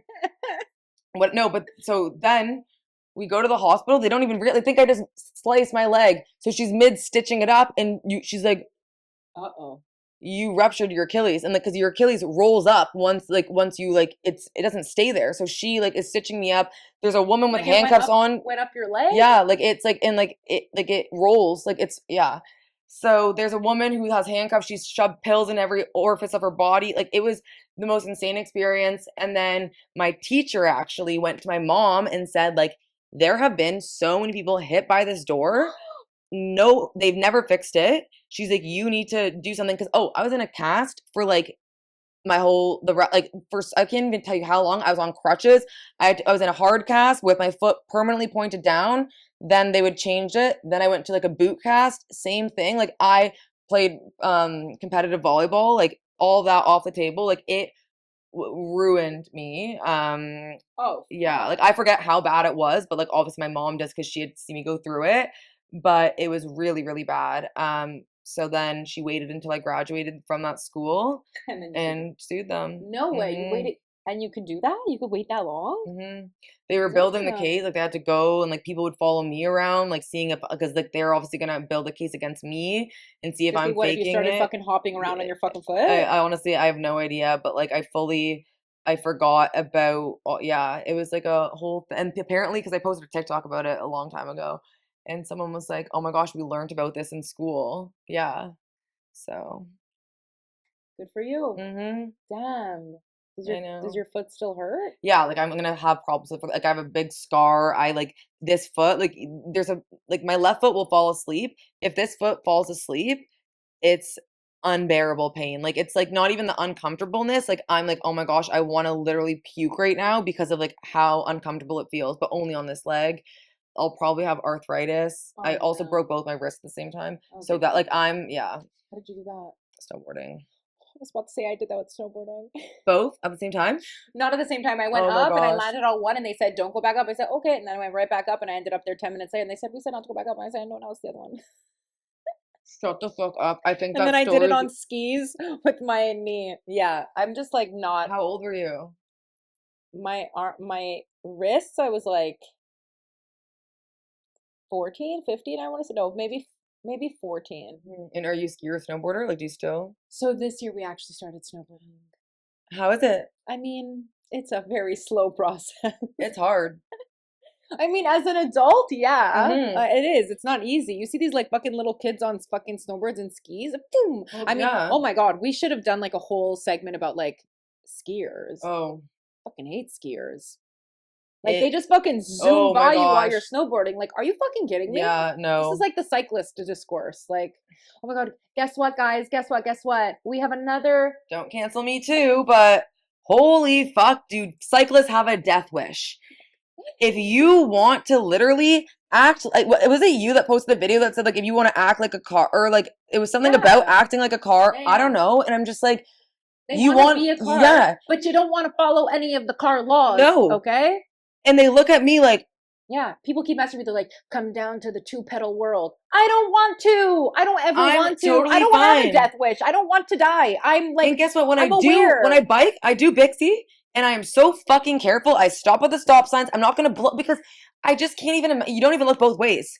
Like, and you just see a you car gotta just and you fucking do whatever the expect, fuck you want. You think because you're a fucking bike, you can just tra la la and just like. and you're not wearing a helmet. You're not wearing anything, and then it's like it stresses me out so much that I drive so like. See, and then people go, oh, it's because you don't know how to drive. Actually, it's because I don't want to kill you. Yeah. I don't want to kill you because truly it would probably be easier if I just ran you over. Yeah. But instead, I'm so careful to go around you and to give you space because I always think, oh God, what if I scare them and they go, oh, and Yeah. you tip over. So I try to give you sufficient amount of room that in case you were to Yeah. tip over, I still wouldn't hit you. But I'm the asshole. Oh, I'm the fucking asshole. I just don't even know where this argument stands because it's like, guess what? If you fucking stopped at the stoplights or stop signs, the stoplights, we would not have a problem. It's that you literally come flying out of nowhere, and yeah, like And you it's have bike dangerous. lanes, but you're still in the car lane. Yeah. I don't understand. How much money did we have to spend to do these fucking Mhm. bike lanes? And There's like- like an intersection every day where like I almost hit. I literally stop there.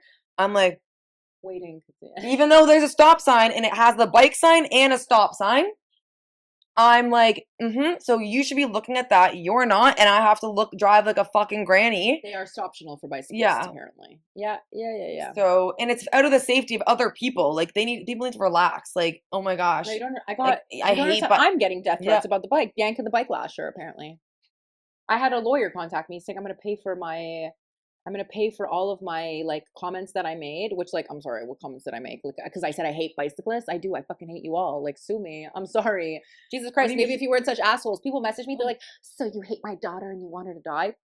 Where did that come Oh from? my gosh! And the what about meism of this Like, where of did it that all? come from? And then people just go, oh, you're so stupid. You don't know how to ride a bike. Listen, I'm not going to flex riding a fucking bike. Yeah. Beside the fact that I can ride a fucking bike, I don't want to. It hurts my ass and my vagina. Yeah, So literally. no, I don't. And I do ride the bikes, like, but like it's like whatever. Sometimes I'm driving, like it just learn how to. I know how I bike, and I'm cautious of other cars and other people potentially hitting me.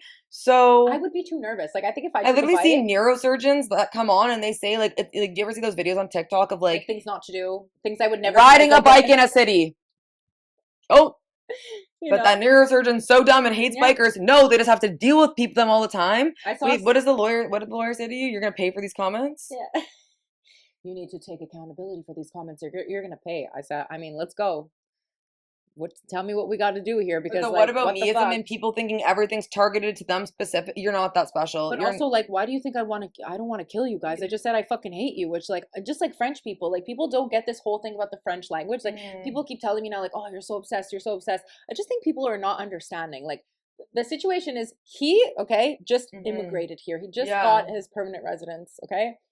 He's starting to speak English. Yeah, starting to speak. No, apparently not. Apparently it was better that he stayed a fucking tourist, okay? Because now that he's a permanent resident, oh my God, it's like the world fucking hates him.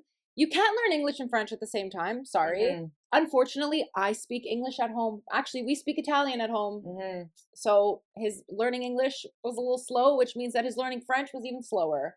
Obviously, if he has to go take a driving exam, they said, do you want to take it in English or in French? I said, in English.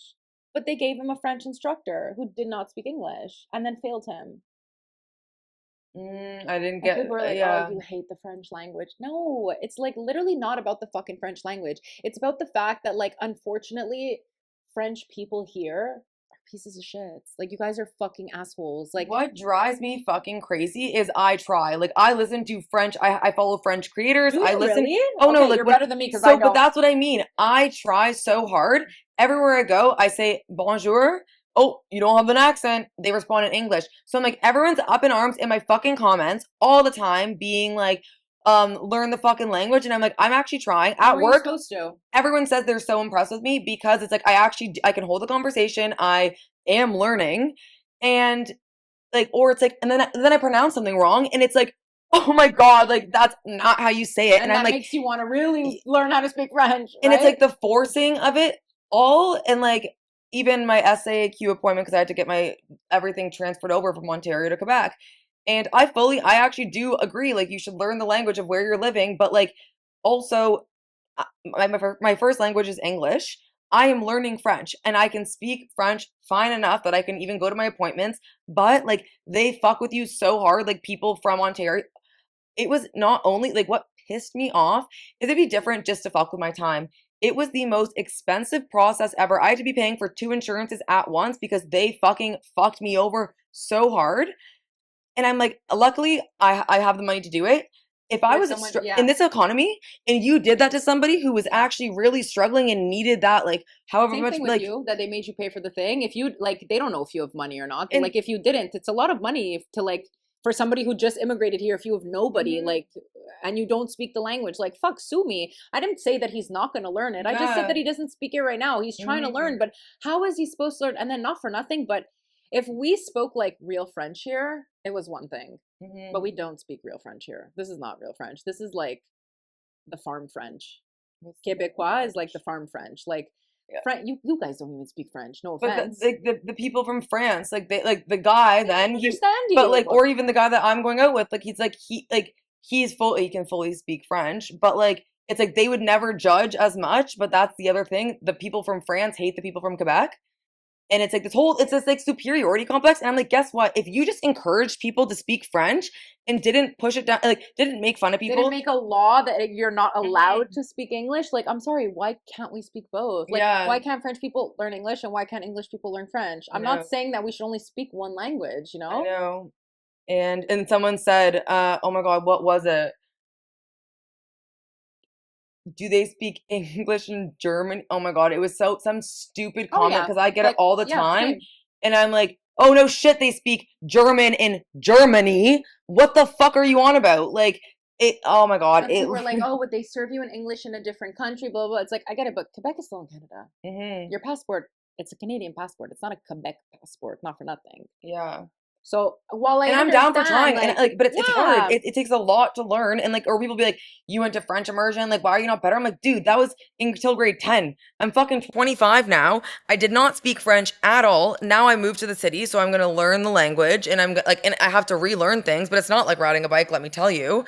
And then you have people making fun of you for the way that you speak or the way that you say things, and then there's other people being like, "You're not good enough." Like, it's like I had this conversation the other day. Like, if you encourage people, totally different story. But it's like the fact that it's like people are so mean. I don't really want to, but I do want to because like I do want to be fluent. People in the Montreal Canadiens, do they all speak French? That's what really pisses me off because I know that they do not. But all those men are obsessed with those men. Oh, Even you mean like the the hat in people, the the hat. Habs. Oh, Oh yeah, there's that's no true. way they all speak French. But all those men who ride that wave, you wouldn't give a fuck if they couldn't speak Yeah, you don't French. care about It's that. because It's not Vive le Quebec for them. yeah, Yeah. and then whatever. Yeah, maybe they're bringing more value to Quebec. I don't care. Like, let me live. Je assez.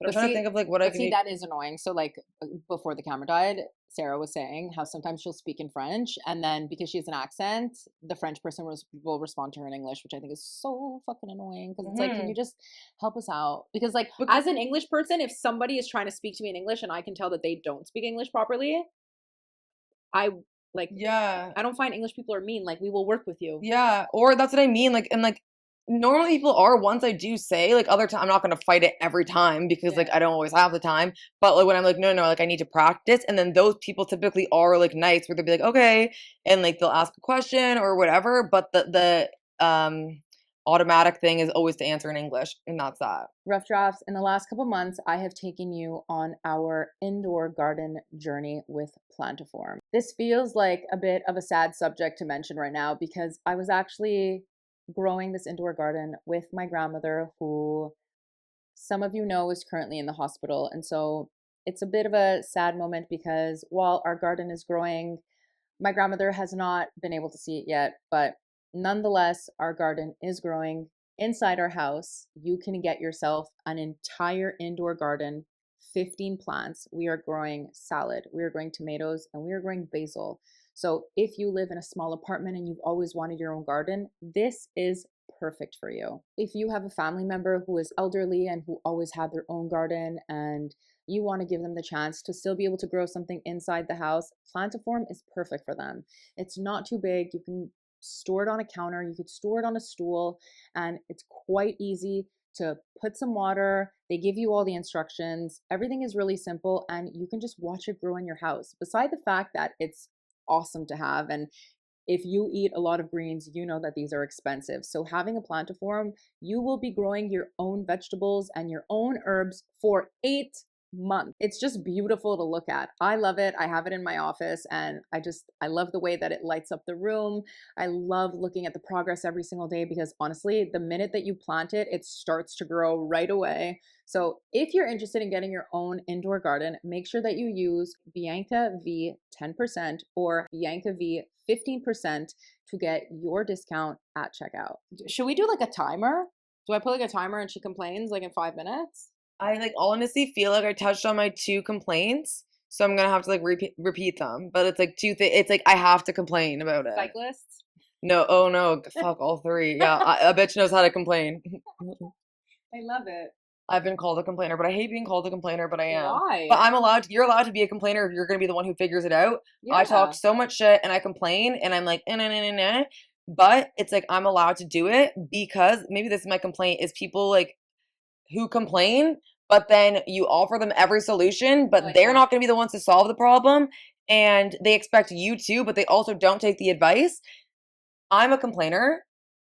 Like, whatever, I stand on that ground. However, I'll be the one to fix it. I will be the one to get it done. I will figure it out. Okay. I'm also a resolver. And in my head, you can be a complainer if you're a resolver. Yeah. So I it actually somewhat ties into my like one of my complaints is the fact it's people who lack independence, who cannot do things for themselves, drive me insane through the wall. I cannot deal with somebody who like, it's like something you can look up on Google and you're like, I can't figure it out, because for me, I post so much about career. I literally give such nitty gritty, deep, detailed advice videos. You do. The amount of comments I get, how'd you get it? One simple fucking search and you would be able to find a whole highlight. Like, I had to so pin. There's AI now. And so then I posted a video saying, if you want something, like, you clearly don't want it that bad, because guess what? I didn't ask anybody. I sat my ass down in university and I figured out how I was going to work in sales and how I was going to make it look like I had worked in sales before and this and that. Ended up getting the job, and everyone's like asking, like, they want an easy answer. It drives me insane, because I know that I'm a very, like, that's my old boss will say that that's how I got the job, is that I was in the middle of exams. I was the only person my year that was applying to jobs at that time. And he was like, I knew that you actually knew fuck all, but like, I knew you were going to figure it out. And that's just it. Is like, I didn't ask for help. I didn't ask for whatever. I just did it.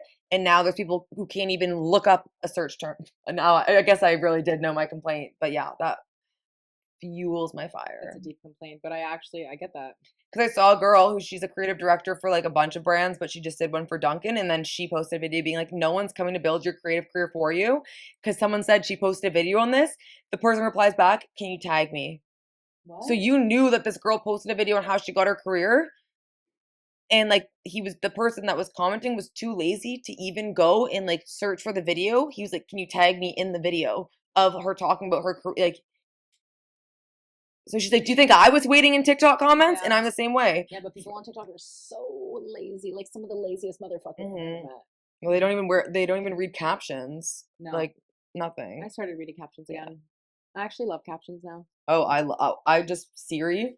It looks like my grammar's so good, but I say exactly what the video is about and like my thoughts, and half of them don't make sense, but I love captions. I didn't think anyone read them. And then a girl commented being like, I honestly like love your captions. And I was like, oh. Yeah. Sarah, thank you so much for Thank coming you for here. having me. Thank you for yapping. That's it. But thank you so much. And I'm glad, like, this is our first time meeting, but like, we'll go for drinks. And I had so much fun. It was so easy talking to you. It didn't even feel like I forgot that. Yeah. Oh, I know how to talk. Okay, so if you don't already follow Barely Edited, please follow us on Instagram, on TikTok, and on Spotify, and YouTube also. And please do not forget to rate us on Spotify, Apple Podcasts, Amazon Music, and I'm sure I'm forgetting something else, but hopefully you won't. So perfection feels fake. Maybe being barely edited is what makes people stay. Barely edited, no script, no medicine, just real life stories and emotional exhibitionism. Powered by vitamins and cuss words, bad jokes and identity crisis. If healing had a soundtrack, maybe this would sound like